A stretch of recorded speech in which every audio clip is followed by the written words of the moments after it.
Tom? Hello. Big sigh, Tom. Big sigh. Big sigh. Great Huge start. sigh. Let me tell you something. When I first started thinking about the episode this week, I almost sat down to write a Mad Lib of the thing I wanted to talk to you about today, because I think if anybody is equipped to answer this as a Mad Lib, to address this topic as a Mad Lib, it's probably you. And based on sort of our shared experience and history, I think you could probably figure this out. And then I got way too angsty, and this entire news article became the antagonist in the story that has been my day. I've been thinking about it, and it leads me to past things we've talked about on this show, things that begin and end with sloshing and moving in the wrong direction. So listen, here's the thing. Do you remember where we spent the formative years of our lives? And I'm talking about the University of, you fill in the blank. University of Colorado. Yeah, we were there. Right. Yep. And you know what is there? There are a lot of, a major industry up and down the Front Range is sending things into... Wait, what? Yeah, there's a lot of research, and in fact, one of the I think grandsons of our is a professor, was when we were there, and he actually was big in rockets and building bombs that went to Japan. Right. It's a very serious thing. So there's a huge space industry. The word was space, and Got it. So they're sending a lot of things to space. And we've talked a lot about space, about spontaneous tumors in the bloodstream, about eyes that get flat when you go to space. Well, apparently, after figuring out all this stuff about blood, tumors, and flat eyeballs, nobody took the hint and gave up like they should have done. They should have ceased all research in this stuff. And so they're sending more things into space. And I want to talk to you about what is going into space right now. Okay. All right. There are two things, and they are, I would submit, related. Oh, okay. One of them is coffee. What? Mm-hmm. They're sending coffee? And they're also sending a plant, a particular plant, Tom, to see if it changes when it goes to space. Now, having been to Boulder, can you imagine what plant they might be sending to outer space? We're sending weed to the moon. That checks out for Boulder. That is right. They are sending a particular breed of cannabis to space, and they're going to see if coffee and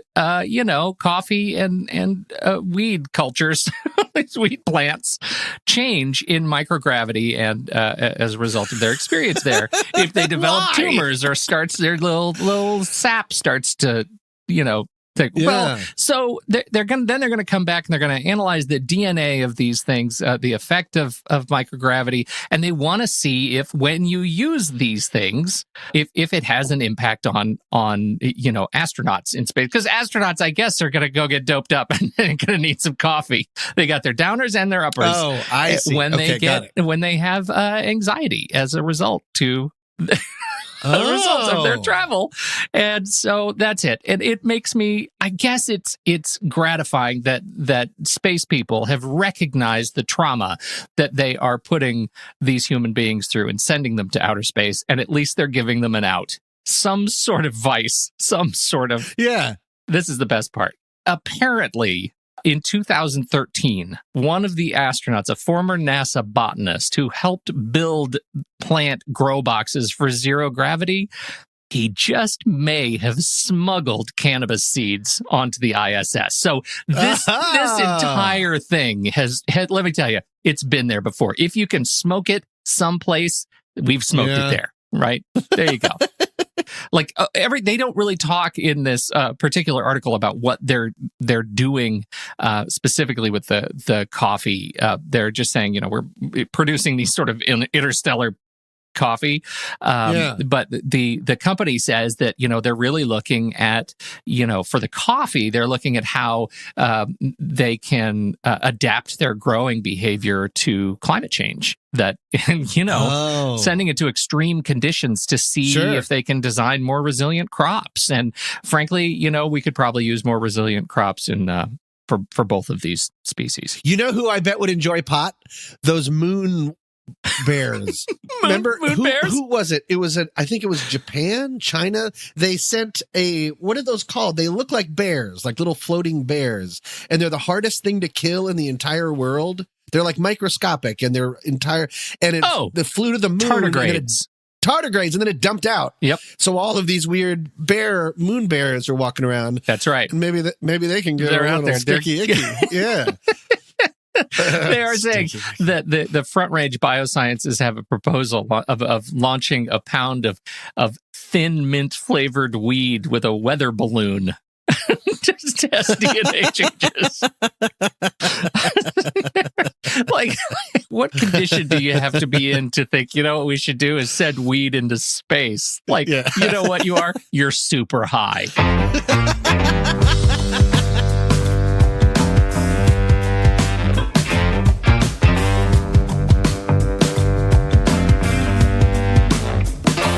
Welcome to What's That Smell? A sometimes funny podcast about humans and their anxieties. I'm Tommy Metz III. And I'm Pete Wright. And every week, we each drag one of our deepest, darkest anxieties into the light to share it, learn about it, and hopefully laugh about it with all of you. Reach out to us. Send us the story of your anxiety to somethingstinky at whatsthatsmell.net. That's somethingstinky at whatsthatsmell.net. You could get on the show. And on your way to write that email, how about you check out our merch, Pete? Whatsthatsmell.net/merch. Now, by the time you hear this, it's going to be too late. You've already missed the sales and everything. You're done. Oh. You're done. You've missed it. But let me tell you. Glad I brought it up. You should let that regret fuel you to not miss next year's deadline. Go ahead. Go get yourself some of the What's That Smell Universal Truth merch. There is no calm. And you keep it. Put it in a closet. And then next year, you'll be ready. And by then, it'll be retro. Perfect. So send us that anxiety. Buy that merch. Give us all your money. And with that, I will go first. I'm free like a gypsy.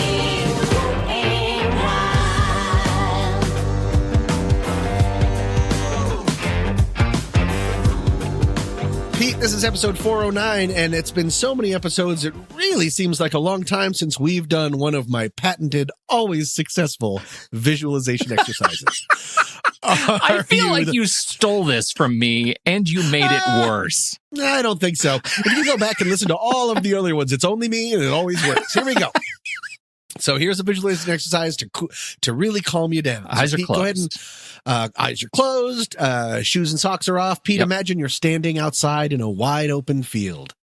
And you begin to walk forward and oops, something invisible is blocking your path. So let's just turn right. And now it's like you're floating. You're just floating along and something else you can't see is in your way. So let's just go ahead and turn right again.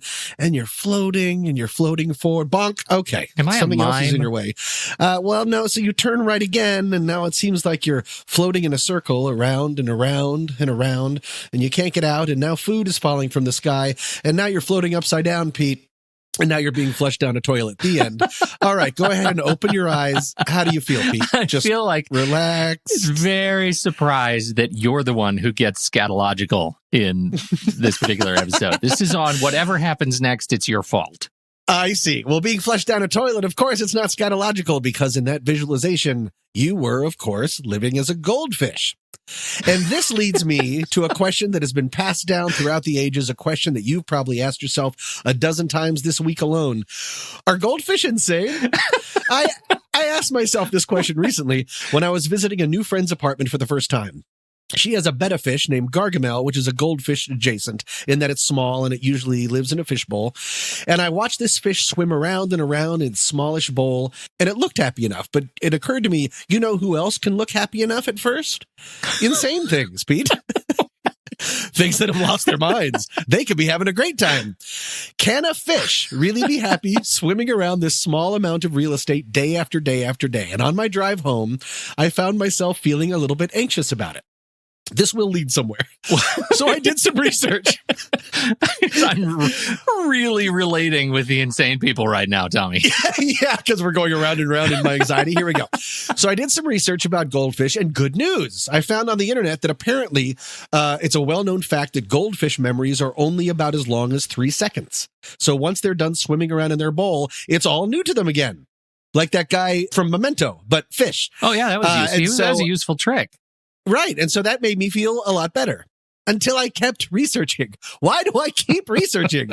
That idea has been scientifically debunked. Goldfish memories can last as long as 5 months. Oh, no. Goldfish? Goldfish, and I don't even know how they prove that.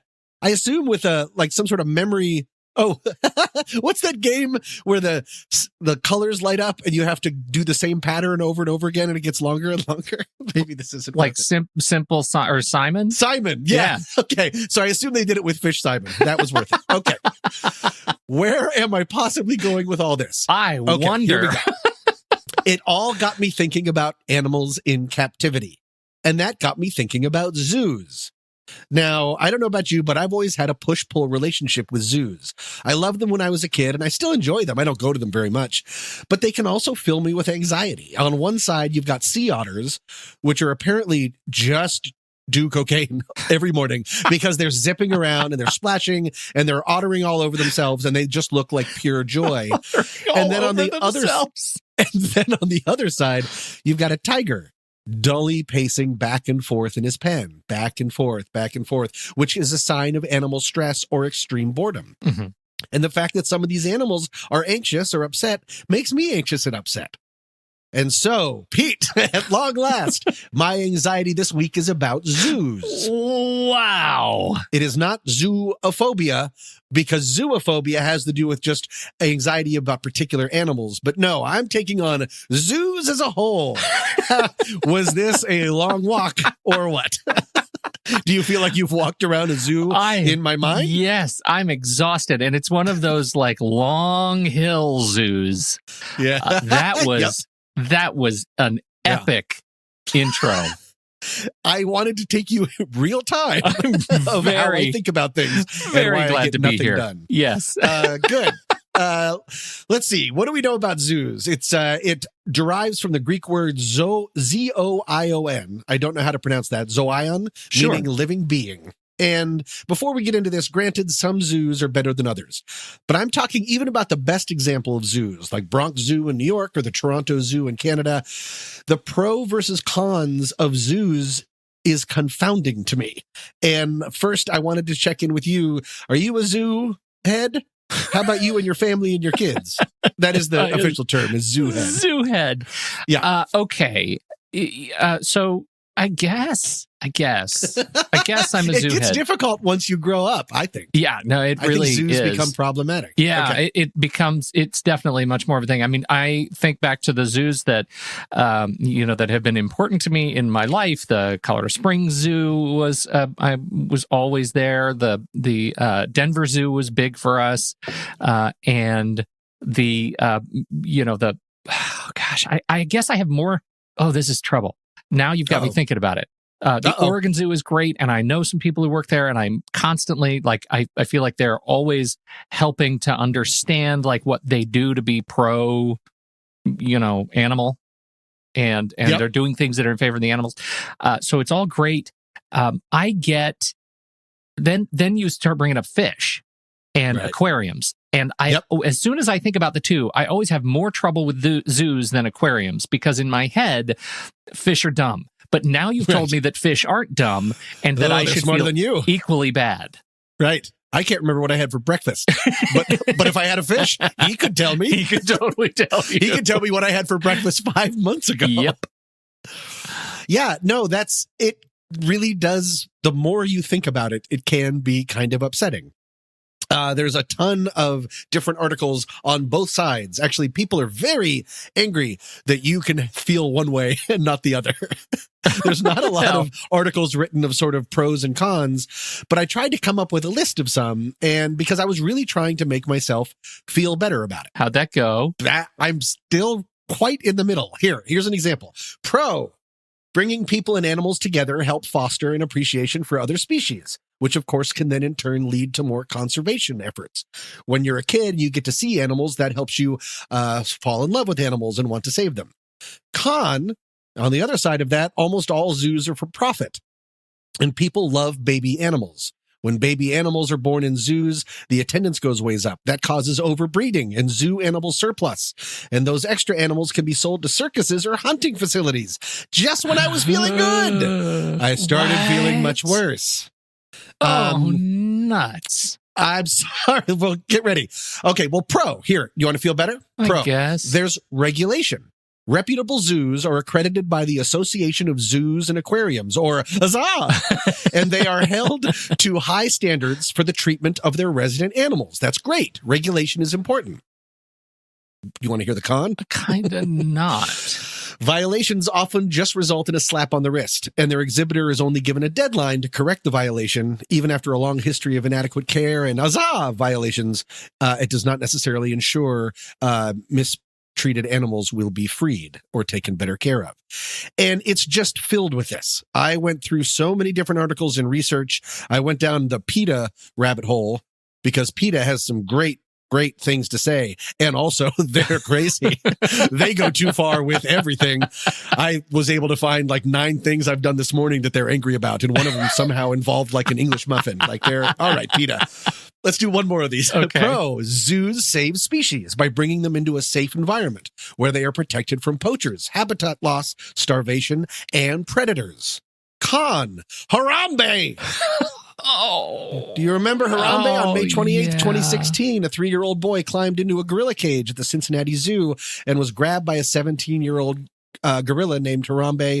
A zookeeper was forced to then shoot and kill Harambe out of fear for the boy's life. So we protected Harambe from predators before becoming the eventual predator ourselves. Twilight Zone! Yeah, that's one of those that's really troubling because we actually have to sit back and feel both things at the same time. That, yes, it is great that we protected that child from the uncertain future with the wild animal. Uncertain? You mean in case it didn't turn out to be like a Pixar movie and they became like fast friends and went on gorilla adventures? Yeah. Exactly. And we're the ones who put him in a place to put him in a position to have to shoot him in the first place. Like he was None of that would have happened in the first. Exactly right. So, and if we didn't put him in a zoo, maybe he would be the king of all gorillas, or he could be in a lion's stomach. Or maybe he's leading the Hello Caesar, the gorilla uprising, and that's right. This is we're the last generation, everybody, because of Harambe. So, I don't know what to do about this. Obviously, I think the answer is better zoos are better. It's not terribly inspirational or smart to say that out loud, but there are a lot of zoos that are doing as much as they can to sort of replicate an animal's habitat, which is great. Of course, no habitat can ever be big enough than the wild. Granted, in the wild, they are subject to all sorts of horrible things that they won't be subject to in zoos. I don't really know where to go with this, Pete. I'm feeling good and bad still about zoos in a way that I'd never thought about. And it all started with a fish. Yeah, that's weird because it does. Can we go back to the aquarium bit? Because that's, we've talked about that, before, and how I think it was in one of our rapid fire end of season episodes where we're talking about the fact that I have anxiety about the glass in aquariums, and you said your mom was a real aquarium head. Did you get Did you ever get any insight, like from your parents growing up, that there was reason to be concerned or to have this sort of existential anxiety about treatment of animals? I believe it was from them that I first learned that I asked why was a panther just pacing back and forth. And I think they told me. Because it was being punished? Yes, it was. Yes. I was told that it didn't finish its vegetables, and so it just has to walk back and forth. Right. My parents might not have been good at parenting. It's just got to get its steps in, son. Right. Yeah, they were ahead of their time. No, that's all I really remember of seeing. That was the other side of it. And so I've always been on the lookout ever since. And luckily, I've been to really good zoos, some of the ones that you mentioned, and there isn't a lot of pacing, but sometimes it's just completely inevitable. And it's heartbreaking. So yeah, what do we do? Well, on one side, you look at the good work that zoos are doing, which is to help, try to constrain species that are going extinct. I mean, that is a lot of what the best zoos are doing, right? Is trying to maintain, genetic lines, and that's a good thing. Like there is good effort there, but it is. Oh, goodness. It is terrifying. When it comes with a cost. Yeah, it comes with a significant cost. I don't know at what point that cost, that anxiety, brings about the sort of personal will to try to do something about it, to be part of the solution. There's only so many hours, and I'm trying. And I haven't reached zoo, goodwill yet. Right. Well, I donate every month to the ASPCA or Askapaska. But that has nothing to do with zoos. I just wanted to mention that so I could feel superior to you. Oh, a puppy zoo. Well, I guess we have those. Those are in malls. So anyways, I don't think there's necessarily an answer to this. I just wanted to bring it up, and I hope it doesn't sound like I'm alone. And it sounds like maybe it's one of those things that you don't have anxiety until you hear about it. Yeah. So congratulations, listeners. Welcome once again to the anxiety key party that is this podcast. You bring your anxiety, and hopefully you'll go home with another one. I have one solution, though, that is just occurring to me as I'm talking live on the air. Outstanding. An all otter zoo. Oh, just sea otters. All sea otters just running around and ottering. And you know who works there? Otters. Otters. You know who's selling you food? Otters. That would be great. And a 3-year-old could go into all the cages, and all the otters would just give them little nuts to hang on to. And when they come out, the kids would say, "Hey, can I get a snack?" And the little otter would say, "What's up for lunch?" And you know what the food is, Tom? What? Otter. Oh, no. Oh, what? Oh, okay. This zoo's a terrible idea. They're serving otters? All right. This is like a Lord of the Otter Flies now. I don't like it.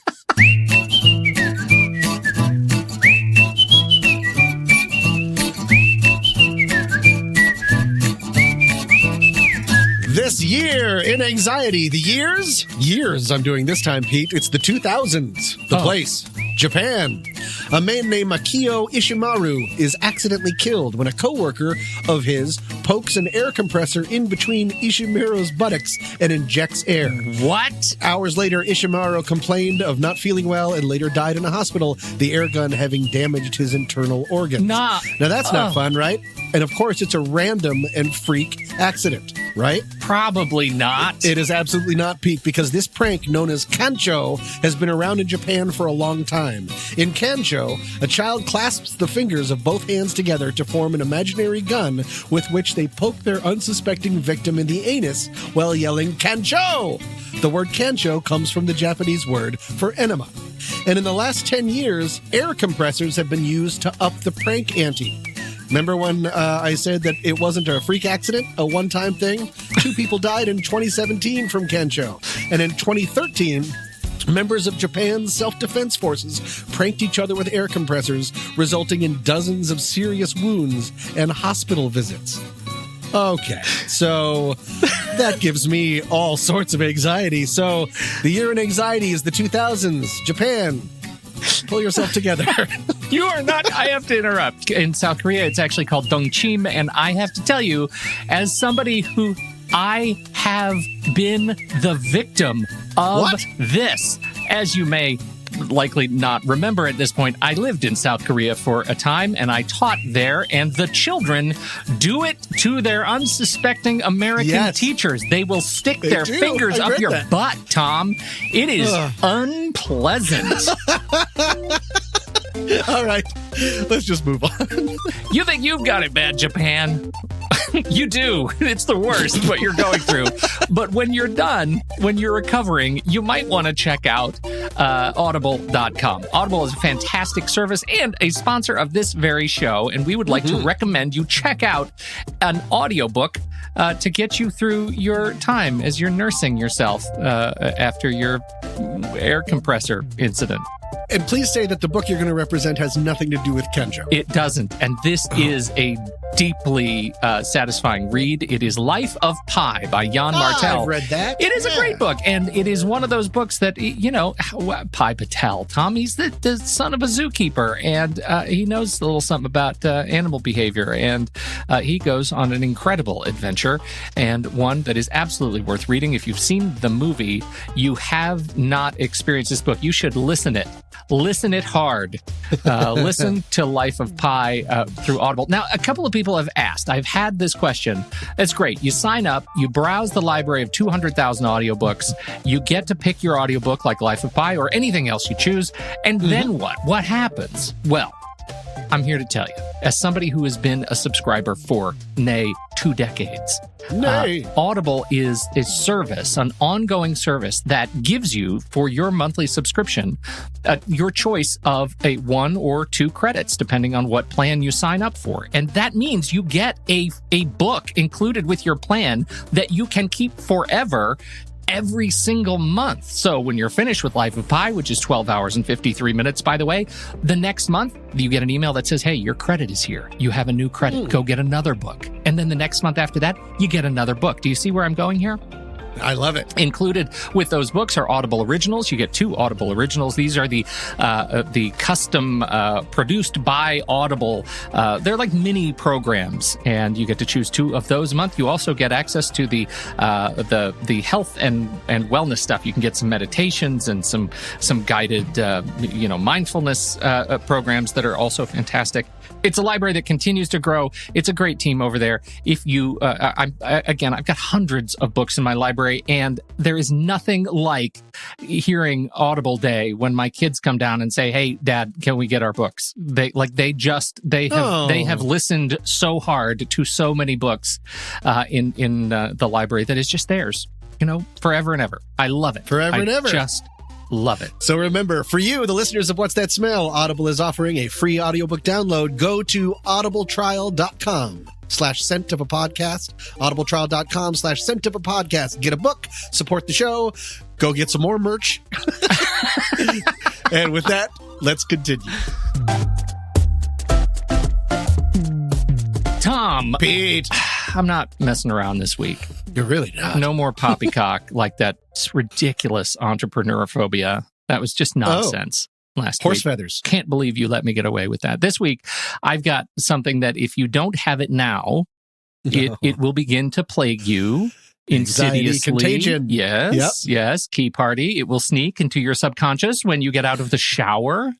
It will be sitting upon your shoulder as you get off that next train on an icy Monday morning commute.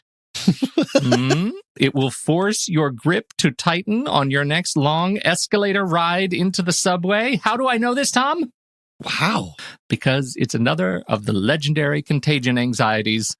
And I know it has this impact because it has had this impact on me. Oh. And when it happens, Tom, I say one thing. Damn it, Ray. I bring you a listener submission. Huzzah! All right, good. I'm ready. I have no idea what you're talking about. This comes from Listener Ray, who says... Listener Ray. Okay, go for it. Hey, guys. Good start. Hey, Ray. So judgmental. Ray. All right. This one's kind of embarrassing, but here it goes. I have always had a mighty fear of heights, but in recent years, it's developed into something more. I get incredibly anxious when I'm in a situation where there's even a slight doubt that I might not have sure footing and could slip and or fall. I see now. Mhm. Okay. I live in Pennsylvania, and the winters can be quite icy. I actually think that's how it started. When I was in college, there was one particular day where the roads and the sidewalks were very snowy and icy. Much to my chagrin, classes had not been canceled. My apartment was located at the bottom of a hill on the main street in town, and I had to get to the top of the hill to reach campus. During my wintry sojourn, I lost my footing and fell a total of 6 times. The last time, my pants fell down in full view of the backed-up traffic on the main road. I was dreadfully embarrassed. I also managed to hurt my knee, which is something that still gives me problems today. Oh, no. Uh-huh. Now, in situations where I'm unsure of the footing, I step forward about 2 inches at a time, and I'm on pins and needles. Yeah. This has managed to be a strain on my marriage as well, because my wife loves to go on hikes, and there are always very muddy patches where she wants to hike. He writes, thanks for listening, and thanks for the great podcast. Oh, Ray. Pennsylvania Ray. Thank you so much for submitting.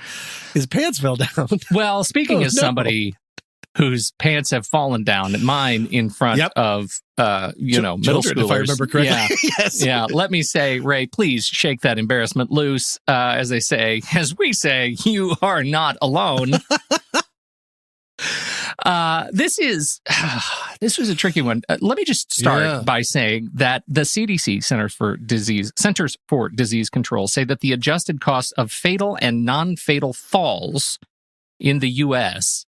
is reached over $50 billion annually. What? Yeah. We're doing 50. Is that just to get our pants back up? I'm going to let this pants thing go. Clearly, I'm obsessed with that part. Yeah. So that is, predominantly in older adults, right? 60 and over. Right. But because that's just, that's when you have a higher concentration of fall things. But that doesn't mean that the message of like the terror that comes with falling down isn't there for all of us. And as soon as you start thinking about it, as soon as you start thinking about the cases where you could fall and what could happen to you when you land on certain surfaces, that can develop into something more terrifying. What it is not, although closely related, there are a couple of related anxieties or phobias that this is not specifically. One of them is ambulophobia, right? That's fear of walking in the first place. You just won't walk. There is stasibasiphobia, or just plain stasophobia, which is fear of standing. So we have now covered both the fear of walking and the fear of standing. We have bathmophobia, which is fear of stairs or steep slopes. And we have, there it is. And we have barophobia, which is new to me and yet feels like a hand to a warm glove, fear of loss of gravity. Ooh. Right. Oh, yep. So these are all sort of related. Now, what we are talking about here, it was kind of buried in number 2, stasibasiphobia. It's actually just basophobia. It is a fear of falling, or some people simplify it to just falling phobia. I don't know if this will come as a surprise to you, but I'll allow you to guess. How do you think one might develop basophobia? Childhood experiences? Yeah, a traumatic life experience like a fall, or a fall that comes right alongside an embarrassment or injury. So this is even witnessing someone else falling in a traumatic way it can do it. So let me ask you, Tom, how do you feel about falling down? Well, that's the thing, is at some point it stopped being funny. When I remember falling down as a kid, or even as a college student, going back once again to University of Colorado at Boulder, the great big library there is Norland Library. And out front, every year they would open up a skating rink, except it wasn't a skating rink. It was just everything was iced over. They didn't tell us. There was nothing blocked off. And so everyone would slip and fall on the way to Norland. And I remember back then it was kind of funny. That was where I learned, to not fight it. That if you're slipping on ice, just let yourself go limp. Yeah. Because if you fight it, I did this one massive whoa session, which I think might still be going on in like a parallel universe, because I fought it for a long time and then fell. But it was all just about embarrassment. And embarrassment can be kind of funny. Now, if I fall down, which luckily I don't do, it's a little more shattering. Not bone shattering, but it feels like it's getting close. Yeah. Like it hurts. It really hurts to fall down now. And I'm so not used to it because I'm not running around like a child all the time that it kind of, everything aches. It reminds me that I'm very human and very fallible. Nothing funny about that at all. And you have just described really exactly the condition that most adults find themselves in, and why this basophobia actually develops in a lot of adults. It's a big deal. And it is because we, as grown-up people, in our effort to adult better, forgot how to fall down. Right? It's not something that we do every day. And as you grow, you get older and you spend more time around hard surfaces and you have to navigate different weather conditions. And suddenly you are introduced to more circumstances where the stakes of a fall are higher and you don't know how to do it. right? Yeah. So that is, as it turns out, like I'm exactly in that place. And I haven't been thinking about this until we got this email from Ray where like now I'm realizing, look at all the places I could fall down. And it's icy in the morning and I go on my walks with the dog and we're walking around like steep hills and wavy paths. And I feel like there is just high risk getting out of bed in the morning. Maybe I should take that slow, but that it turns out is not the right thing to do. So thankfully, Harvard Medical School says that getting over this is all about building confidence, baby. In falling. Yeah, they do. Okay. That's what they say. And it turns out it is actually much easier to do than you think it is. The first thing that you want to do, again, thanks to Harvard Medical School, is you can work with a physical therapist and a practice called gait training. And in this therapy, you work on strengthening muscles and improving posture and GAIT. Exactly, and developing good walking form so that you move more fluidly. And it's all about sort of recovering and developing normal strength because, as it turns out, as you age, if you don't practice these kinds of movements, you'll lose them. You'll lose even walking. You will start to walk in a way that is, in fact, incorrect for your normal posture. And so this kind of gait training is something that can really help you, and it can help you very quickly.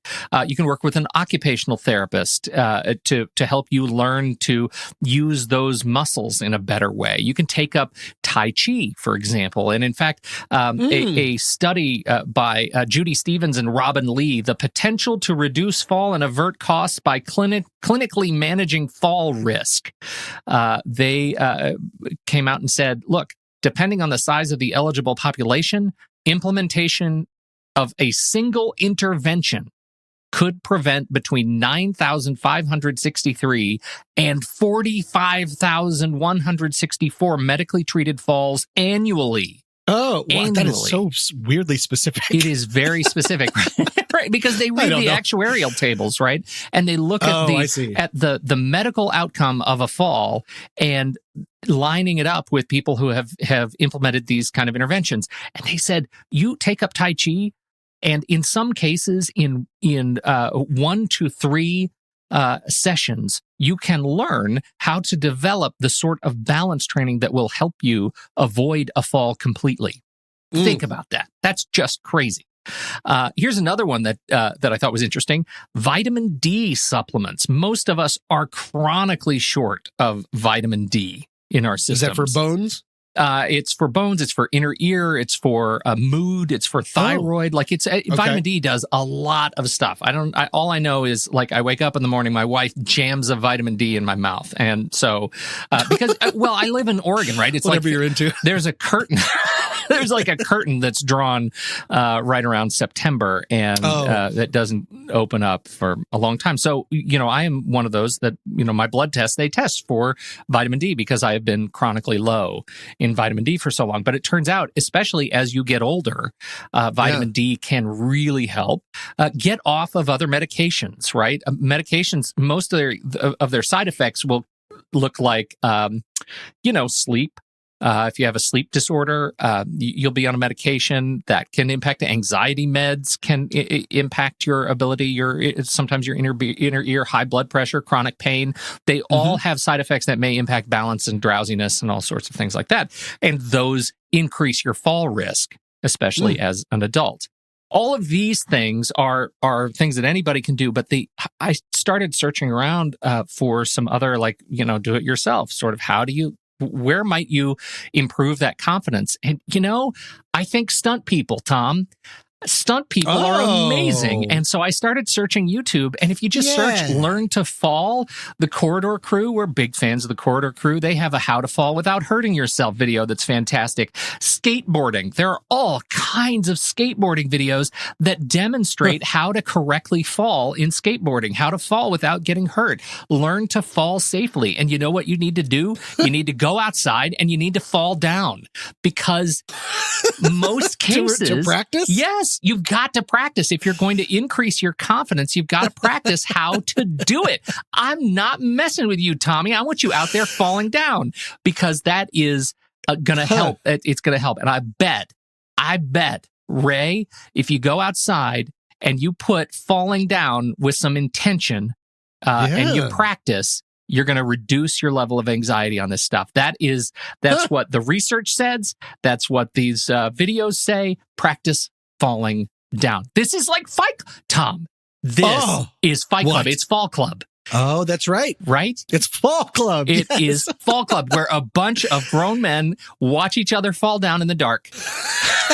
And they go to work the next day, and they're bruised and battered. They're a little bit beat up, but they are stronger for it. Yes. Fall Club. That sounds like such a delightful craft group. And instead, everyone's just falling over.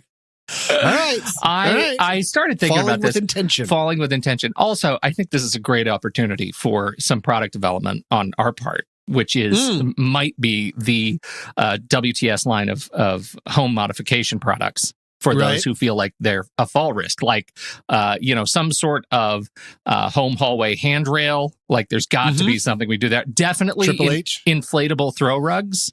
So that if it detects a fall, it automatically poofs up like a mat, like a safety mat. So all your rugs could be safe mats. That would be awesome. I have one. What? Just a tighter belt. What? That would help for the pants falling down part. We just have extra tight belts. I'm still thinking about that part. Smell extra tight belts. Excellent. What's that? Oh, because most of them occur in the bathroom, especially as an older adult. So you need what's that smell? Like cushioned appliances, right? Oh, like that's better. Soft serve toilet. Like don't sit on it. Soft serve toilet. That's weird. God. No, soft serve was not the word I meant to use. Oh my God. That's weird. We're not making a toilet out of food. For next week. Yeah. Or ejection floors. As soon as it detects you've hit it, it stands you back up again. Perfect. That sounds foolproof. So there you go. Thank you so much, Ray, for writing. Ray. Pennsylvania Ray, you're the best. I hope you've had a chance to laugh a little bit about this, but you know what else? Go outside and fall down. You're the best. Love, Mom. Great job.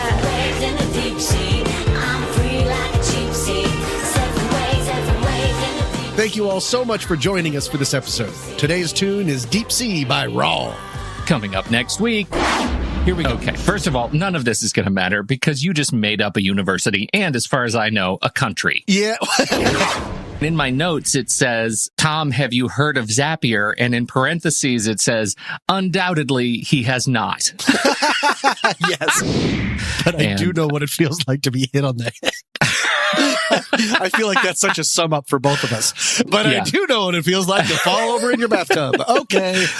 Until then, I'm Pete Wright. And I'm Tommy Metz III. Thank you so much for downloading. We will be back next week on What's That Smell?